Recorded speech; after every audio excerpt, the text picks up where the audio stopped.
पिछले क्लास में हम लोगों ने electric force, electric potential energy, electric field और इलेक्ट्रिक पोटेंशियल का रिलेशन, इससे रिलेटेड क्वेश्चंस को डिस्कस किया था। एचसीवी के हिसाब से जो फर्स्ट चैप्टर है उसको हमने डिस्कस किया था। आई होप कि आप लोगों ने उसको अच्छे से सॉल्व किया होगा। एक बार जो क्वेश्चंस मैंने कराए हैं, देखने के बाद, समझने के बाद उनको आप लोगों ने फिर एक बार लगा के देखा होगा। और कुछ लोग, जो लोग पूरा बुक लगाना चाह रहे हैं, पूरे क्वेश्चंस लगाना चाह रहे हैं, वो सारे क्वेश्चंस अटेम्प्ट कर लें और उसमें जो भी डाउट्स वगैरह आएंगे फिर अपने जब भी आमने सामने मिलेंगे तो उनको डिस्कस कर लिया जाएगा। और जो लोग कंफर्टेबल नहीं है पूरा सॉल्व करने में, उनको इसकी कोई जरूरत नहीं है। वो खाली जो है, जितने क्वेश्चंस मैं करा रहा हूँ उतने क्वेश्चंस ही सॉल्व कर लें अच्छे से समझ के। एक बार क्लास में देख के जो मैंने पढ़ाया है वो, उसके बाद जब क्लास खत्म हो जाए फिर अपने से बिना देखे उनको सॉल्व करने का ट्राई करना है। चलिए, अब एचसीवी के हिसाब से अकॉर्डिंग अपना जो नेक्स्ट चैप्टर आता है वो है गॉस लॉ। तो गॉस लॉ पे अपने आते हैं। गॉस लॉ में जो है, हम लोगों को बेसिकली देखा जाए तो बोर्ड लेवल पे गॉस लॉ को यूज करते हैं डेरिवेशन करने के लिए, और कूलम्ब्स लॉ के लिए यूज करते हैं अपने कुछ टिपिकल चार्ज डिस्ट्रीब्यूशन का इलेक्ट्रिक फील्ड या इलेक्ट्रिक फोर्स निकालने के लिए। गॉस लॉ में अपने को ये रहता है कि सिमेट्रिक चार्ज डिस्ट्रीब्यूशन जहाँ पे आता है वहां पे एक इजी मेथड मिल जाता है इलेक्ट्रिक फील्ड को फाइंड करने का। बट इसमें परेशानी यही होती है कि ये केवल सिमेट्रिक केसेस में वैलिड है। अनसिमेट्रिक चार्ज डिस्ट्रीब्यूशन में इसको हम अप्लाई नहीं कर सकते हैं। ठीक है, तो गॉस लॉ का मैं एक बार थोड़ा सा कंसेप्ट बता देता हूँ, फिर अपने इसके क्वेश्चन पे आते हैं। चलिए,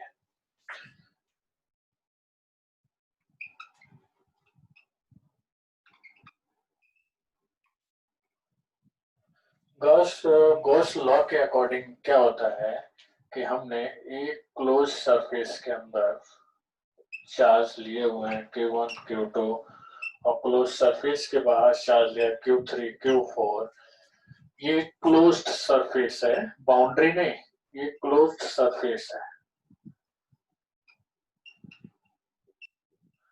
क्लोज्ड सरफेस के अंदर चार्ज Q1 Q2 और उसके बाहर चार्ज Q3 और Q4 है।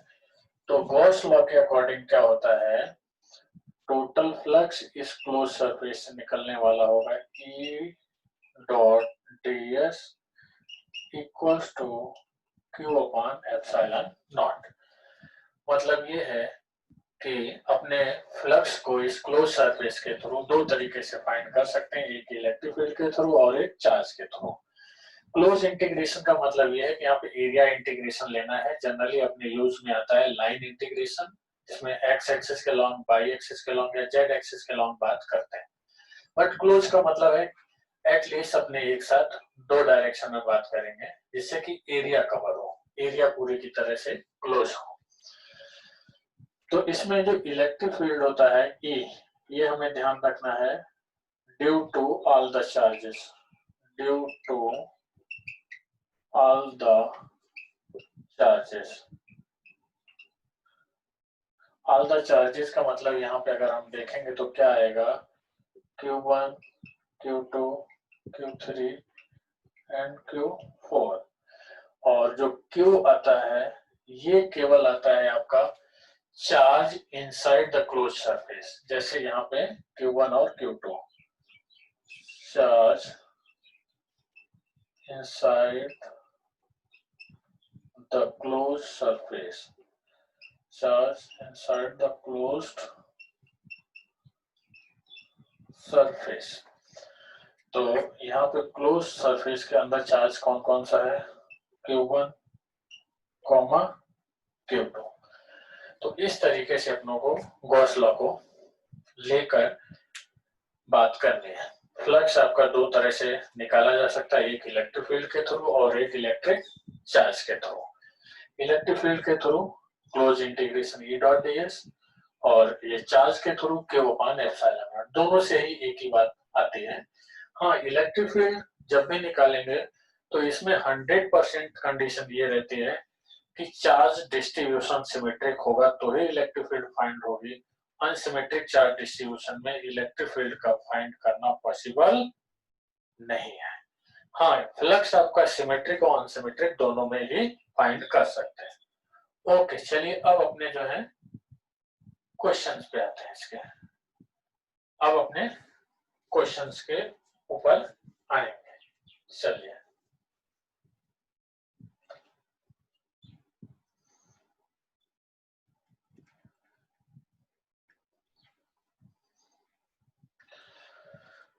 अब क्वेश्चंस के ऊपर आएंगे।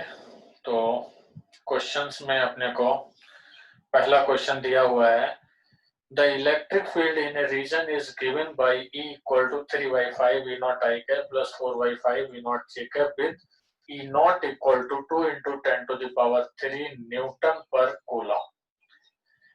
Find flux of this field through a rectangular surface area of 0.2 meter square parallel to the YZ plane. इसमें अपने को दो बातें अच्छे से समझने वाली हैं। वो एक बात तो ये है, जो इलेक्ट्रिक फील्ड हमें दिया हुआ है E इक्वल टू दिया हुआ है 3/5 E naught I cap plus 4/5 E naught J cap constant है, इसमें कोई वेरिएबल टर्म नहीं है। E naught की वैल्यू भी अपने को दे रखी है। E naught गिवन है 2 into 10 to the power 3 Newton पर कूलम। और अपने को अब बात जो हो रही है वो बात हो रही है YZ प्लेन में रखे हुए एक स्क्वायर एरिया के लिए। एक स्क्वायर एरिया हमने YZ प्लेन में रखा है, ऐसे YZ प्लेन में रखा है, जिसका खुद का एरिया अपने को दिया हुआ है A equal to 0.2 metre square. अब यहाँ देखेंगे तो इसका एरिया वेक्टर आएगा पॉजिटिव x डायरेक्शन में।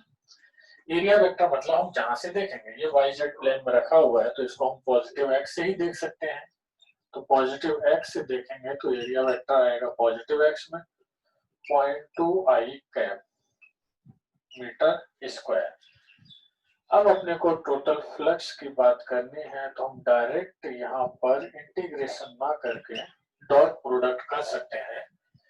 कारण क्या है कि इलेक्ट्रिक फील्ड कांस्टेंट है, तो डॉट प्रोडक्ट अपने करेंगे तो क्या आएगा 3/5 E naught I cap plus 4/5 J cap dot 0.2 I cap।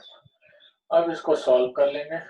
3/5 E naught की जगह पे अपने 2 into 10 to the power 3 into 2, इसको हम सॉल्व कर लेंगे पूरा और आंसर अपने को वोल्ट इंटू मीटर में मिल जाएगा।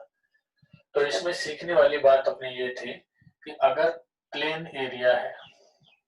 एरिया है और यूनिफॉर्म इलेक्ट्रिक फील्ड है तो अपने को इंटीग्रेशन वाला फ्लक्स का formula close integration E dot ds लगाने की जरूरत नहीं है। तब अपने सिंपली क्या करेंगे, E डॉट ए लगा लेंगे, इलेक्ट्रिक फील्ड गिवन रहेगा और एरिया वेक्टर अपने यूनिट वेक्टर के अकॉर्डिंग इधर से ऑब्जर्वेशन है उसका एरिया वेक्टर को निकाल लेंगे। ओके, चलो अब अपने आते हैं नेक्स्ट क्वेश्चन पे।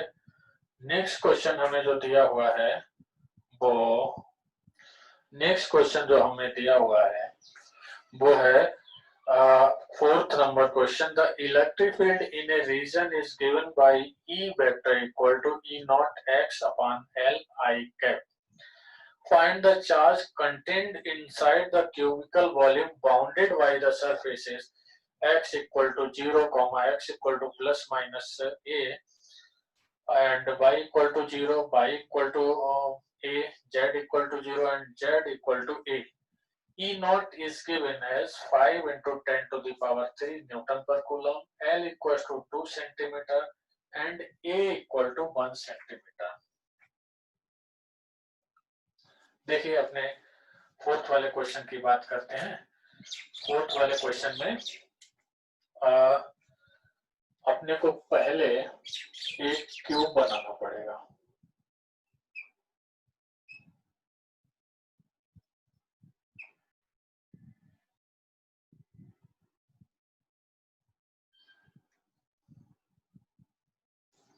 अपने को एक क्यूब बनाना पड़ेगा।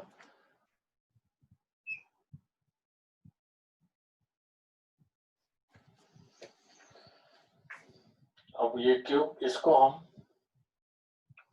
O मान लेते हैं, साइड ये A मान लेते हैं, ये B मान लेते हैं और ये C मान लेते हैं। इसको हम D मान लेते हैं, इसको E मान लेते हैं, इसको F मान लेते हैं और इसको G मान लेते हैं।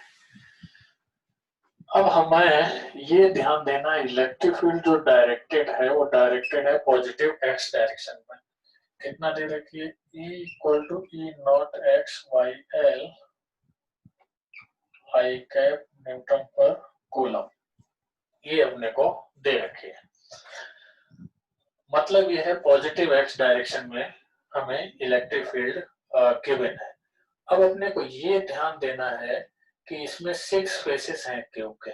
इन 6 फेसेस में से किन फेसेस में फ्लक्स मिलेगा और किन में नहीं मिलेगा। तो इसमें अगर हम ध्यान दें तो ये वाला फेस हुआ D C B G comma O E F A comma आपका D G F A comma जो अंदर वाला प्लेन है ओ ए बी सी। इन सभी प्लेन सरफेस के बीच में फ्लक्स जीरो होगा। कारण क्या है, इनका एरिया वेक्टर इलेक्ट्रिक फील्ड के साथ 90 डिग्री एंगल बनाएगा।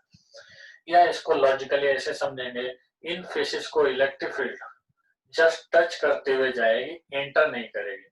जब तक इलेक्ट्रिक फील्ड एंटर नहीं करती है किसी एरिया में तब तक फ्लक्स की बात नहीं होती है। Number of field lines in A given area, उसी को फ्लक्स बोलते हैं अपने। तो फ्लक्स का होने के लिए किसी भी फेस में, किसी भी सरफेस में, किसी भी वॉल्यूम में नंबर ऑफ लाइंस होना जरूरी है। नंबर ऑफ लाइंस इंटरसेक्ट करना जरूरी है। अब हम बात करते हैं फेस ओ सी डी ई। ओ सी डी ई वाले फेस पे बात करेंगे। इसमें भी फ्लक्स जीरो होगा। क्यों? क्योंकि यहाँ पे इलेक्ट्रिक फील्ड जीरो है और यहाँ पर जीरो क्यों है? क्योंकि x इक्वल टू जीरो होगा। हम फील्ड की वैल्यू रख के देखेंगे, आपको ये E की वैल्यू जीरो मिल जाएगी। अब हमारे पास खाली एक फेस बचता है A B G F. Face बचता है ए बी जी एफ। इसमें फ्लक्स हमें मिल जाएगा, ये प्लेन एरिया ये वाले में E इंटू ए, सिंपल। अब E की जगह पे E नॉट, x की जगह पे क्या रखेंगे ए, ये L एरिया ए स्क्वायर। तो ये क्या हो जाएगा, E not A cube by L. ये आंसर आ गया हमारे पास। अब हमें ए की वैल्यू इसमें गिवन है 1 सेंटीमीटर, एल की वैल्यू 2 सेंटीमीटर। ए गिवन है 1 सेंटीमीटर और एल गिवन है 2 सेंटीमीटर। ये दोनों उठा के हम एसआई यूनिट में, मतलब मीटर में कन्वर्ट करने के बाद रख देंगे तो फाइनल आंसर हमें फ्लक्स का मिल जाएगा। और जब आंसर फाइनल हमें फ्लक्स का मिल जाएगा तो उसके बाद हमें कैलकुलेट करना है चार्ज। बेसिकली मेन कंसेप्ट तो यही है कि बिना चार्ज के फील्ड नहीं होती है, और जब फील्ड है इट मींस चार्ज अंदर होना ही चाहिए। तो इसको अपने कैसे लिखेंगे, phi equal to E naught A Q by L equal to Q upon epsilon naught. तो यहां से अपने देखेंगे क्यू इक्वल टू क्या आ जाएगा, E naught epsilon naught A cube by L. ये आपका चार्ज इनसाइड द क्यूब आ जाएगा। ओके, तो इसमें सीखने वाली बात जो थी वो बस इतनी सी थी कि अपने को जब भी फ्लक्स की बात करनी है तो फ्लक्स आपका या तो इलेक्ट्रिक फील्ड से आएगा या चार्ज से, और इलेक्ट्रिक फील्ड भी कहां से आती है? चार्ज से। तो इस क्यूब के अंदर एक नेट फ्लक्स है, इट मींस फील्ड होनी चाहिए, वो अपने को मिल गई। फील्ड क्या है? दी हुई। और इसके साथ ही 100% इसके अंदर फिर कुछ ना कुछ चार्ज भी होना चाहिए, वही चार्ज अपने को फाइंड करना था। ओके चलो अब जो है नेक्स्ट क्वेश्चन हमने लिया हुआ है, सेलेक्ट किया हुआ है 8 नंबर क्वेश्चन। मैं इसको पढ़ के पहले बताता हूँ। क्वेश्चन क्या है? ए charge Q is placed at the center of an imaginary hemispherical surface using symmetry arguments and Gauss law. Find the flux of the electric field due to this charge distribution through the surface of hemisphere. Okay. हमने एक hemisphere लिया, hemisphere के centre पे Q charge रखा हुआ है। अब अपने को ये हेमिस्फीयर मतलब आधा गोला दिया हुआ है। अब अपने को ये बताना है कि इस हेमिस्फीयर में टोटल फ्लक्स कितना जाएगा। तो अपने को पता होता है कि जो फील्ड लाइंस होते हैं, चार्ज हम बिल्कुल सेंटर पे रख के देखें, जो फील्ड लाइंस होते हैं किसी भी पॉइंट चार्ज से, वो स्क्वायर के फॉर्म में निकलते हैं और चारों तरफ डिस्ट्रीब्यूटेड होते हैं। ठीक है, चारों तरफ डिस्ट्रीब्यूटेड होते हैं। तो जब हम सेंटर पे रखेंगे चार्ज को हेमिस्फीयर के, तो आधी फील्ड लाइंस बाहर चली जाएंगी, आधी अंदर आ जाएंगी। इसका मतलब जो है फ्लक्स की वैल्यू क्या होगी? 1/2 Q/ε0। ये इतना फ्लक्स जो है स्फीयर के अंदर आएगा और इतना ही स्पेस में चला जाएगा। ओके, चलिए अब बात करते हैं next question. Next question 10th वाला। 10th वाला क्वेश्चन अपने को क्या दिया हुआ है उसकी बात करते हैं। The radius of a gold nucleus Z equal to 29, ये हमें दिया हुआ है, is about 7 into 10 to the power minus 15 meter. Assume that the positive charge is distributed uniformly throughout the nuclear volume. Full stop. Find the strength of electric field at part A में the surface of the nucleus, part B at the middle point of a radius. Remembering that gold is a conductor, is it justified to assume that the positive charge is uniformly distributed over the entire volume of the nucleus and does not come out to the surface? Okay, हमें बात करनी है nuclear volume की। इसमें पूरी तरह से positive charge distributed है, ये अपने को मान के लेना है। मान लेते हैं इसकी खुद की रेडियस कैपिटल R है। अब हमसे जो इलेक्ट्रिक फील्ड पूछी गई है पार्ट ए में, at the surface of the nucleus. Okay, कोई बात नहीं। अगर अपने इसमें चार्ज की बात करेंगे तो Q इक्वल टू हो जाएगा Z इंटू E। Z आपका 79, E मतलब चार्ज ऑफ 1 इलेक्ट्रॉन और 1 प्रोटॉन। तो यहाँ पे बेसिकली प्रोटॉन है, तो प्रोटॉन के ऊपर चार्ज होता है इलेक्ट्रॉन के चार्ज के बराबर ही होता है, बस पॉजिटिव होता है। तो अपने को पार्ट ए में बात की जा रही है जस्ट इसके सरफेस पे। तो जस्ट सरफेस पे बात करेंगे तो क्या हो जाएगा? K/R²। स्मॉल के मतलब 9 into 10 to the power 9। Q की वैल्यू ये रख देंगे और R की वैल्यू हमें दी है, तो ये आंसर हमें पहला मिल जाएगा।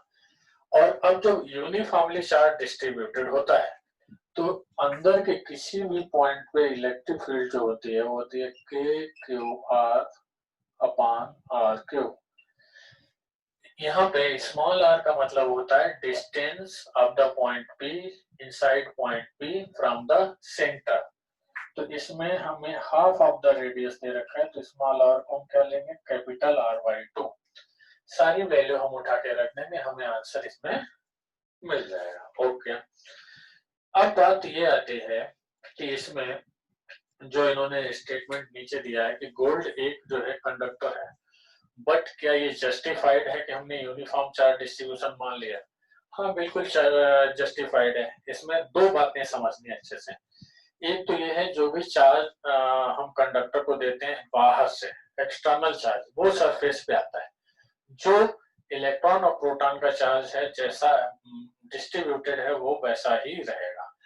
जो अपने बात करते हैं कि whole charge resides on the या remains on the comes out to the surface of the conductor, ये जो बाहर से दिया जाता है केवल उसकी बात की जाती है। दूसरी बात, न्यूक्लियस के अंदर स्ट्रॉन्ग न्यूक्लियर फोर्सेस होते हैं जो कि आपके neutron proton proton proton neutron proton के बीच में सेम होते हैं। इसकी वजह से इनका यूनिफॉर्म डिस्ट्रीब्यूशन हो जाता है प्रोटॉन्स का, जिससे न्यूक्लियस स्टेबल बना है। अगर ये एक जगह कलेक्ट हो जाएंगे तो फोर्सेस, इलेक्ट्रिक फोर्स और न्यूक्लियर फोर्सेस बैलेंस नहीं कर पाएंगे, तो स्टेबल नहीं होगा न्यूक्लियस। इसीलिए इस तरह से डिस्ट्रीब्यूटेड रहते हैं जिसके पेयर फॉर्म में बनना है, पेयर बन जाए neutron neutron proton proton neutron proton के, जिससे कि स्टेबिलिटी जनरेट हो जाए। ओके चलिए अब अपने बात करते हैं नेक्स्ट क्वेश्चन की। नेक्स्ट क्वेश्चन हमारा है ये 11th number question. A charge Q is distributed uniformly within the material of a hollow sphere of inner radius R1 and outer radius R2 as shown in figure. Find the electric field at point P, distance x from center for x is greater than R1 and less than R2. Full stop. Draw also rough graph showing the electric field as a function of x. X is greater than 0 and less than 2R2. Okay चलिए अब हम इस question के बात करते हैं, दोनों बात की है। इस क्वेश्चन की अपने बात करते हैं। पहले डायग्राम बना लेते हैं कि ये क्वेश्चन का क्या डायग्राम गिवन है। ओके चलिए 11th नंबर क्वेश्चन अपने को डायग्राम दिया हुआ है इस तरीके से।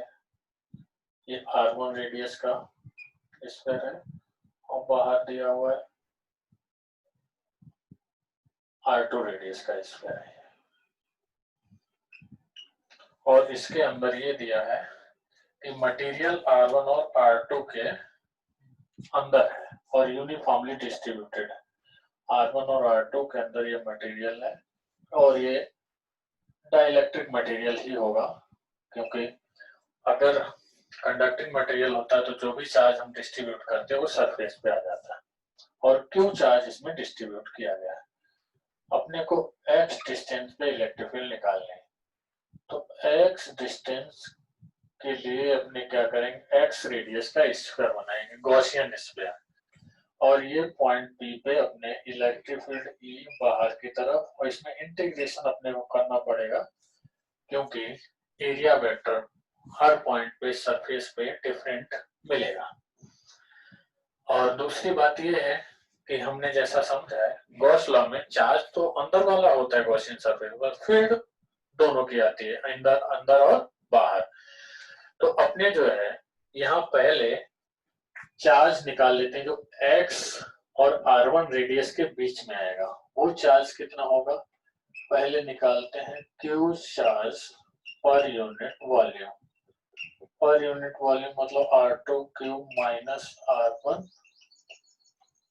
क्यूब आएगा, ये हो गया, इनटू वॉल्यूम जहां तक अपने चार्ज की बात कर रहे हैं x cube minus R1 cube आएगा। ये पार्ट आपका कैंसिल हो गया, तो Q इक्वल टू क्या आ गया, small q equal to capital q x cube minus R1 cube upon R2 cube minus R1 cube.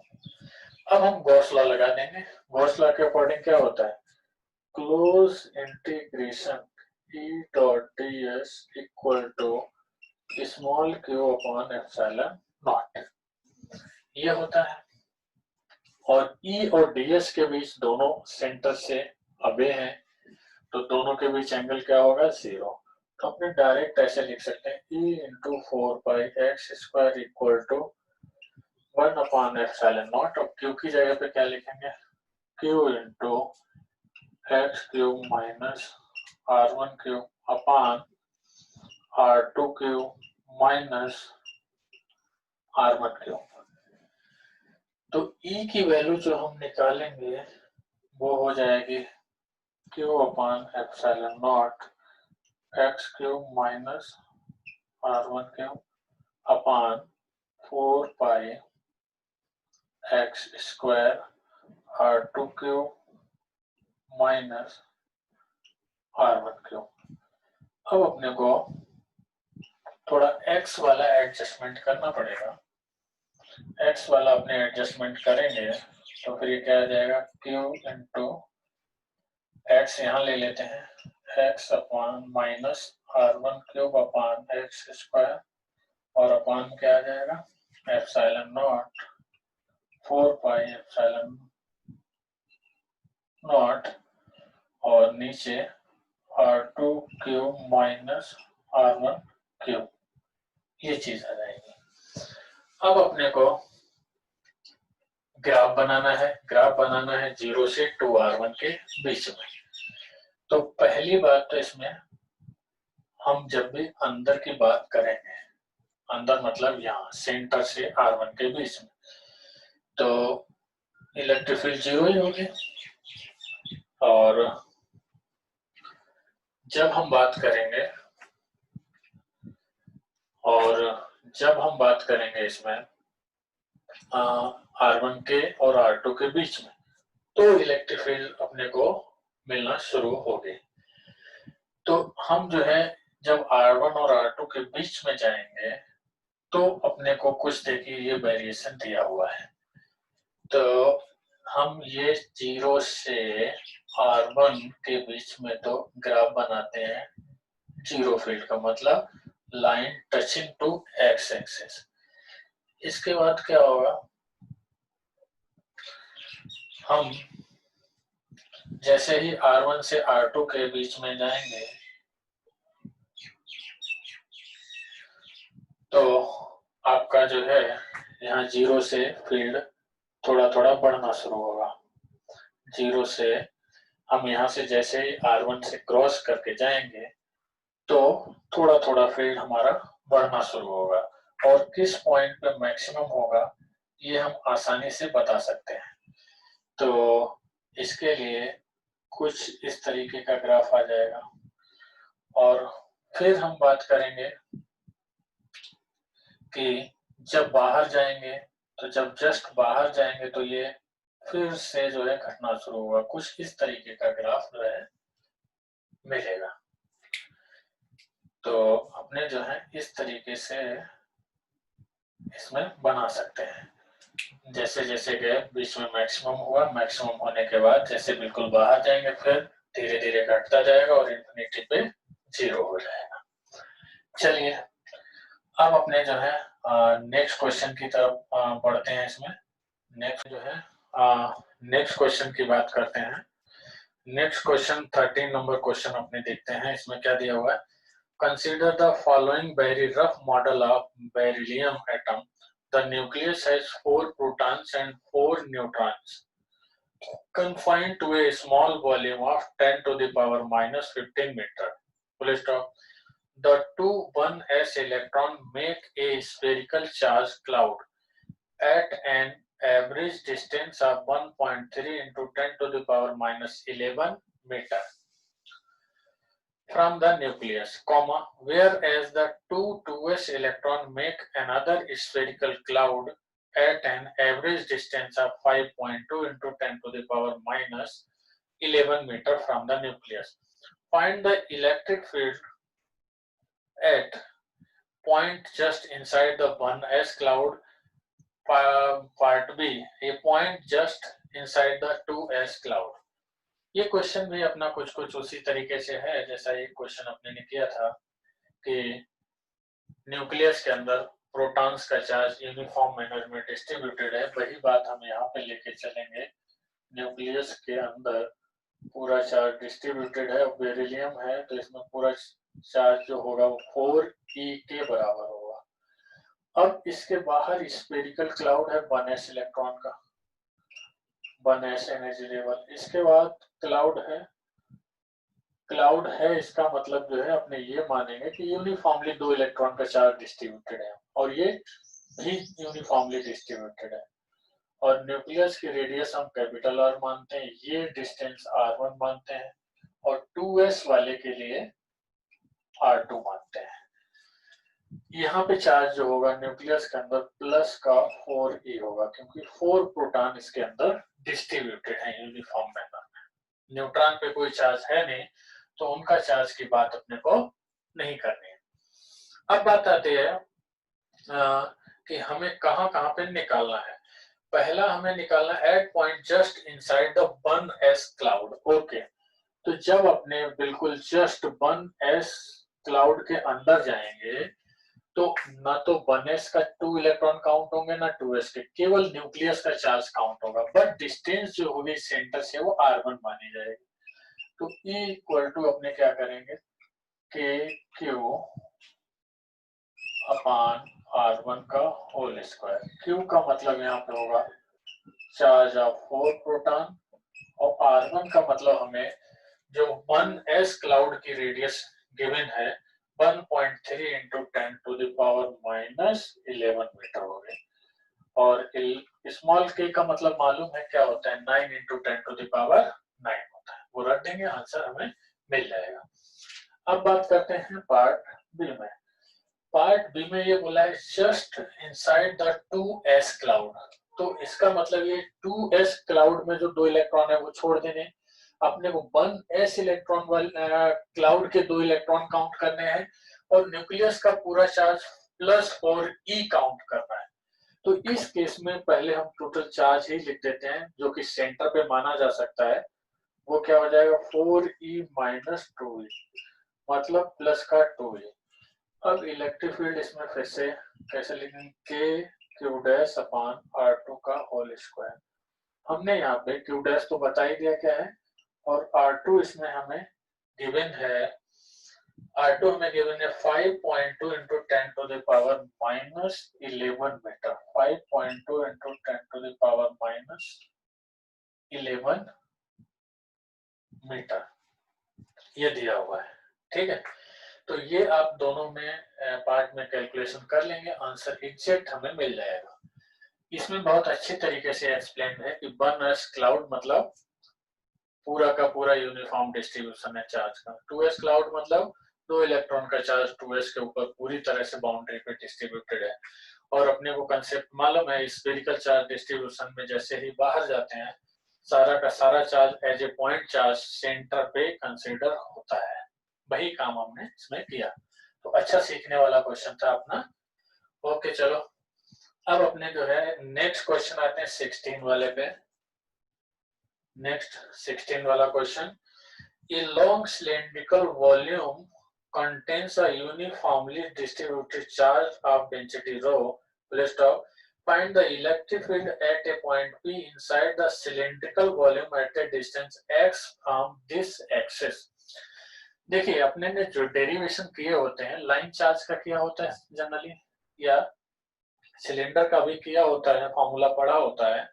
तो उसमें सबसे बड़ा लिमिटेशन जो होता है वो ये होता है कि चार्ज केवल सरफेस पे होता है, केवल सरफेस पे होता है, कर्व सरफेस पे होता है, वॉल्यूम में नहीं होता है। इस क्वेश्चन की खासियत ये है कि ये आपका पूरा का पूरा सॉलिड सिलेंडर है और सॉलिड सिलेंडर है तो 100% सब लोगों को दिमाग चलाना चाहिए कि ये सॉलिड सिलेंडर कंडक्टिंग होना चाहिए या नॉन कंडक्टिंग। तो ये 100% नॉन कंडक्टिंग होना चाहिए क्योंकि अगर कंडक्टिंग होता तो जो भी चार्ज अपने बाहर से देंगे वो इसके सरफेस पे आ जाता। तो ये एक्स है, ये पॉइंट पी है। अब अपने को इलेक्ट्रिक फील्ड निकालनी है तो गॉस लॉ ही लगाना पड़ेगा। अब गॉस लॉ में हमें सिमेट्रिक सरफेस खोजनी है। सिलेंडर की सिमेट्रिक सरफेस ऑब्वियस है एक दूसरा सिलेंडर ही होगा। हमें एक्स डिस्टेंस पे निकालना है तो एक्स रेडियस का हमने दूसरा सिलेंडर बना लिया अंदर, दूसरा सिलेंडर हमने एक्स रेडियस का बना लिया और जरूरत पड़ने पर ठीक है इसकी हम लेंथ एल ले लेते हैं और area of cross section, area of cross section हमने इसका ए मान लिया। अब अपने ध्यान से देखेंगे तो यहाँ का एरिया वेक्टर टॉप वाले का ऊपर जाएगा, बॉटम वाले का एरिया वेक्टर नीचे जाएगा, और जो कर्व सरफेस है उसका एरिया वेक्टर इस तरफ जाएगा। ठीक है, इसको चलो मैं डी एस एरिया वेक्टर लिख देता हूं, और हर तरफ फील्ड जो होगी वो ऐसी ही होगी, पॉजिटिव चार्ज से अभी होती है ना। इसका मतलब ये है टॉप वाले पार्ट से फ्लक्स जीरो, बॉटम वाले पार्ट से फ्लक्स जीरो, केवल कर्व सरफेस से अपने को फ्लक्स मिलेगा, और वो भी कर्व सरफेस पे एरिया वेक्टर की डायरेक्शन कंटिन्यू चेंज होगी, इसलिए अपने इंटीग्रेशन वाला फॉर्मूला लगाएंगे, E dot d s equal to Q upon epsilon naught. E और ds के बीच एंगल 0 है, इंटीग्रेट करने के बाद ये आपका आ जाएगा 2 पाई XL, और ये Q चार्ज क्या आ जाएगा, volume into charge density. Total volume क्या होगा, A इंटू L, और चार्ज डेंसिटी क्या है, रो। तो इसमें अपना जो कटने वाली चीजें हैं वो कट जाएंगी, और इसका एरिया की अगर अपने बात करें, चलो हम पहले L से L काट देते हैं, तो E इक्वल टू आ जाएगा, और एरिया की जगह पे अपने पाई एक्स स्क्वायर लिख लेंगे, जो एरिया ऑफ क्रॉस सेक्शन है। तो ये pi x square rho upon 2 pi x epsilon naught. तो पाई से पाई कट गया, एक्स से एक्स कट गया, तो ये फाइनल आपका आ जाएगा rho x upon 2 epsilon naught. तो मेन बात आपको समझ में आई होगी कि इसमें जो चार्ज डिस्ट्रीब्यूटेड है वो केवल एक लाइन में या केवल कर्व सरफेस पे नहीं है। ये जो चार्ज डिस्ट्रीब्यूटेड है वो यूनिफॉर्म मैनर में वॉल्यूम में डिस्ट्रीब्यूटेड है। जब वॉल्यूम में यूनिफॉर्म मैनर में डिस्ट्रीब्यूटेड है तो अपने को वॉल्यूम के अकॉर्डिंग चार्ज कैलकुलेट करना पड़ेगा, जो गॉसियन सरफेस में आएगा, वॉल्यूम इनटू डेंसिटी, और एरिया क्रॉस सेक्शन हमने ए माना है, और ए की वैल्यू एक्स रेडियस के टर्म में क्या हो जाएगी, पाई एक्स स्क्वायर। ओके, चलो अब अपने जो है नेक्स्ट क्वेश्चन, चलिए अब अपने जो है नेक्स्ट क्वेश्चन 17 वाले की बात करते हैं। 17 वाले क्वेश्चन में क्या दिया हुआ है, a non conducting sheet of large surface area and thickness D contains uniform charge distribution of density rho. Find the electric field at a point P inside the plate at a distance x from center line. Draw a qualitative graph of E versus x from x equal to 0 to d. Okay. देखिए इसमें भी हमें non conducting thick sheet दे रखी है। मान लो जैसे मेरे हाथ में ये डस्टर है और इसको हम अपने ऐसे सामने से देखते हैं, तो इस तरीके से अपने डायग्राम बनाते हैं। अब देखिए कि इसमें हमें नॉन कंडक्टिंग मटेरियल की ऐसे लार्ज शीट दे रखी है, और ये लार्ज शीट अपने को दी हुई है, तो लार्ज शीट के अंदर थिकनेस हमें जो दे रखी है वो डी दे रखी है। अब हमें एक सेंट्रल लाइन से एक सेंट्रल लाइन बनाते हैं, इसमें सेंट्रल लाइन से x डिस्टेंस पे इलेक्ट्रिक फील्ड निकालनी है। ओके, कोई प्रॉब्लम नहीं है। अब इसमें हमें गॉसियन सरफेस बनानी पड़ेगी, सिमेट्रिक गॉसियन सरफेस बनाएंगे हमने। चलो सिलेंडर ले लिया, इधर से x है तो इधर से भी x ही होगा जो प्लेन सरफेस है। अब जो इलेक्ट्रिक फील्ड है इसमें ऐसे होगी, इधर देखेंगे तो ऐसे होगी। अब इसमें क्लियर कट हमें दिख रहा है कि कर्व सरफेस में फ्लक्स 0 होगा, जो फ्लक्स मिलेगा वो केवल प्लेन सरफेस में मिलेगा, जो फ्लक्स मिलेगा वो केवल प्लेन सरफेस में मिलेगा। तो प्लेन सरफेस का एरिया अपने चलो ए मान लेते हैं, तो दोनों तरफ से जो फ्लक्स आएगा वो 2 into a equal to Q upon epsilon naught, और क्यू की वैल्यू क्या आएगी, क्यू निकालेंगे वॉल्यूम इनटू डेंसिटी। ये सिलेंडर का जो गॉसियन सिलेंडर माना है, वॉल्यूम के लेंथ कितनी है 2x, एरिया a, तो वॉल्यूम क्या हो जाएगा a into 2x into rho, divided by epsilon naught, और 2 से 2 चला गया, तो E इक्वल टू क्या आ जाएगा, rho x upon epsilon naught. E equal to हो जाएगा रो एक्स एप्सिलॉन नॉट। इसका मतलब ये है कि ये जो आपका इलेक्ट्रिक फील्ड है डायरेक्टली प्रोपोर्शनल टू एक्स है। तो अपना x इक्वल टू 0 से d तक की बात करेंगे, ये x इक्वल टू 0, और इसमें अपने सेंट्रल लाइन से शुरू करते हैं तो इस तरीके से वेरिएशन होगा, और ये पोजीशन हो जाएगी x इक्वल टू d।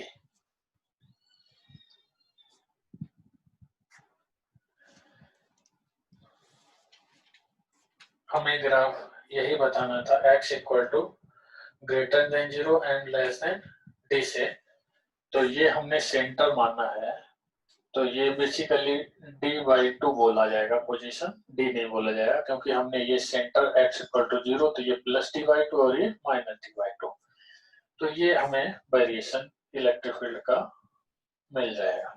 इसमें भी कंफ्यूजन लोगों को यही होगा, फटाफट अपने लगा डालते हैं सिग्मा अपॉन 2 एप्सिलॉन नॉट, लेकिन वो तभी वैलिड होता है जब नॉन कंडक्टिंग थिन शीट हो। थिक नहीं, थिक होगी तो वॉल्यूम में चार्ज जाएगा, वॉल्यूम में चार्ज जाएगा तो अपने को वॉल्यूम चार्ज डेंसिटी लेके काम करना पड़ेगा, जैसा कि यहाँ पे हमने किया हुआ है। ये हमें 100% दिमाग में रखना ही है।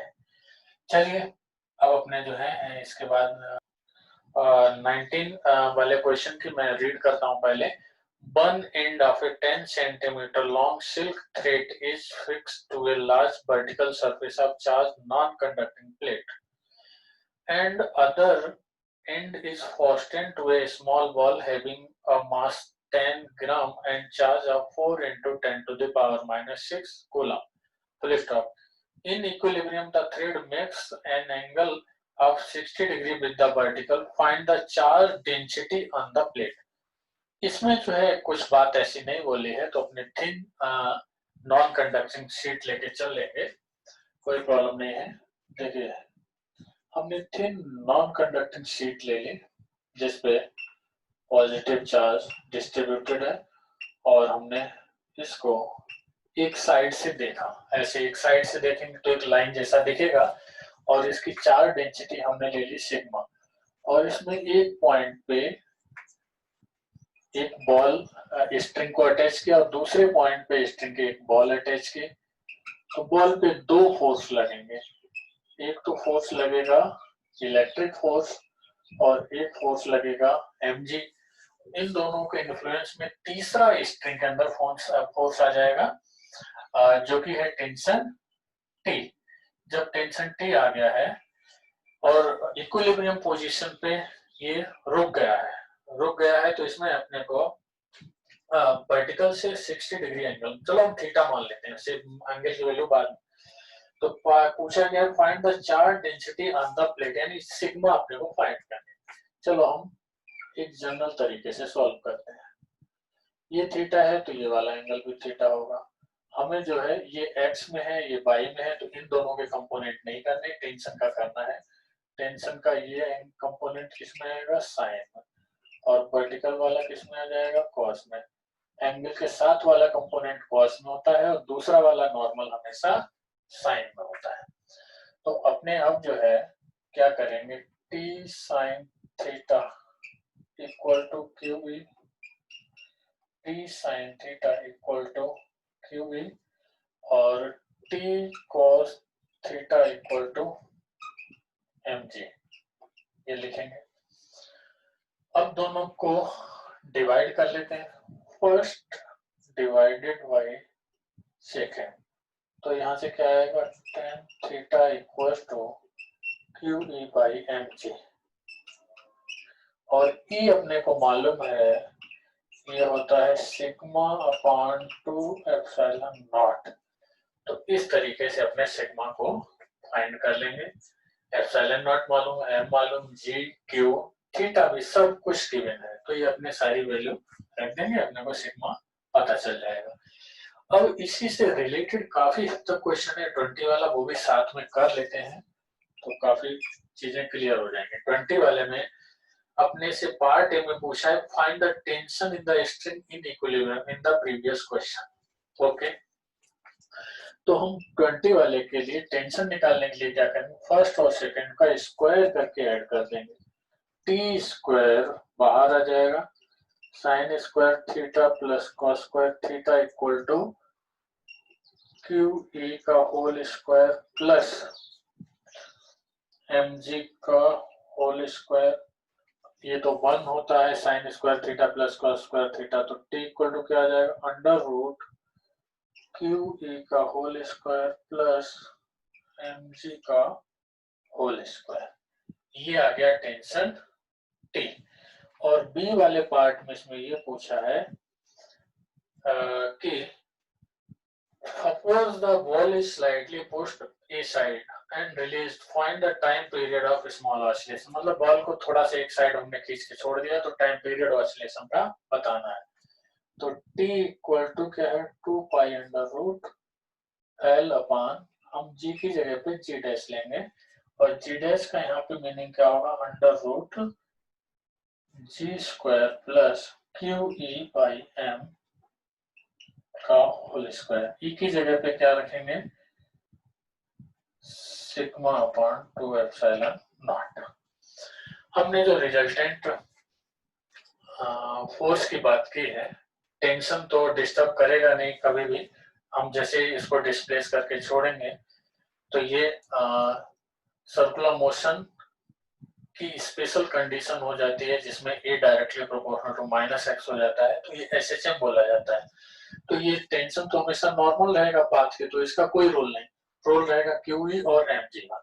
तो QE और mg के रिजल्टेंट फोर्स से जो एक्सेलरेशन मिलता है वही अपने को काउंट करना है। बेसिकली दोनों मिलके रिस्टोरिंग फोर्स का काम करेंगे। चलिए अब इसमें अपना एक दो क्वेश्चन और करने हैं, उनकी बात करेंगे। अब हम इसमें क्वेश्चंस की बात करेंगे।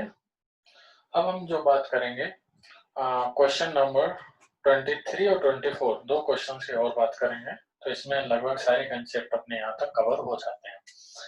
23 क्वेश्चन है, two conducting plates X and Y, each having large surface area A on one side are placed parallel to each other as shown in figure. The plate X is given a charge Q, whereas other is neutral. Please find surface charge density at the inner surface of the plate. Part B, electric field at a point to the left of the plate. Part C, the electric field at a point in between the plates. And D, electric field at a point to the right of the plate. Okay, चलो one by one सब अपना करते हैं। पहले इसमें अपने से बात जो कर रहे हैं वो चार्ज डेंसिटी की कर रहे हैं, तो पहले चार्ज डेंसिटी कर लेते हैं। और चार्ज डेंसिटी निकालने से पहले अपने को ये मालूम होना चाहिए कि प्लेट्स के अंदर चार्ज का डिस्ट्रीब्यूशन कैसा होगा। तो देखिए ये प्लेट्स हमें X दे रखी है और ये प्लेट हमें Y दे रखी है। इस पे चार्ज दिया गया है Q, हम इसको 1 नंबर सरफेस मानते हैं, इसको 2, ये 3 और ये 4। तो इसका लॉजिक ये होता है कि जब भी हम चार्ज देते हैं कंडक्टिंग प्लेट के ऊपर, आमने सामने रखी हुई कंडक्टिंग प्लेट्स के ऊपर, और कोई आसपास में चार्ज नहीं होना चाहिए जिससे कि वो अपनी फील्ड से चार्ज डिस्ट्रीब्यूशन चेंज करे। फिर से एक बार समझिए, जब भी हम किसी प्लेट को चार्ज देते हैं तो वो डिस्ट्रीब्यूट हो जाता है। किस रूल से होता है वो भी सीखेंगे, बट ये डिस्ट्रीब्यूशन हम लोग तभी मानेंगे जब आसपास में कोई अदर चार्ज प्रेजेंट ना हो जिससे कि वो चार्ज डिस्ट्रीब्यूशन चेंज करे। इसका रूल ये है कि हम जो आउटर सरफेसेस होते हैं, आउटर सरफेसेस मतलब फर्स्ट और लास्ट, इस पे क्या आएगा, Q total divided by 2। Q total मतलब इस पे प्लस इस पे जो दिया गया, तो क्या हो जाएगा Q बाई 2। और अंदर वाली सरफेस पे ये आइसोलेटेड सिस्टम है, आइसोलेटेड सिस्टम है तो टोटल चार्ज कांस्टेंट रहना चाहिए, तो अंदर वाले पे क्या आएगा Q माइनस Q1 मतलब Q minus Q by two क्या आ जाएगा, Q बाई टू। और कंडक्टिंग मटेरियल पे आमने सामने चार्ज इक्वल एंड अपोजिट होता है, that is Q3 equal to क्या आएगा, माइनस Q2, क्या आएगा माइनस Q2, यानी कि माइनस का Q बाई टू। या आप ऐसे भी लिख सकते हैं, इस पे भी टोटल चार्ज कांस्टेंट रहना चाहिए, टोटल चार्ज जीरो है और इसकी आउटर सरफेस पे क्या आ गया, Q बाई टू, तो जीरो में से ये माइनस करो फिर इस पे आ जाएगा।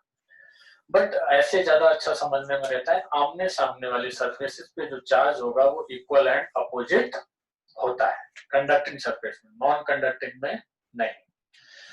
अब अपने से चार्ज डेंसिटी पूछ रहा है तो कोई समस्या नहीं है, हम चारों की चार्ज डेंसिटी निकाल देते हैं। फर्स्ट सरफेस की चार्ज डेंसिटी और फोर्थ की, उनकी तो सेम होगी, क्या हो जाएगा Q अपॉन टू ए। और ऐसे ही टू वाले की क्या होगी, Q अपॉन टू ए। और ऐसे ही अब क्या होगी, माइनस Q अपॉन टू ए। अब बात होती है पार्ट ए में, बात करें the surface charge density at the, हाँ ये पार्ट ए हो गया, surface charge density at the inner and outer surface सारी मैंने बता दी।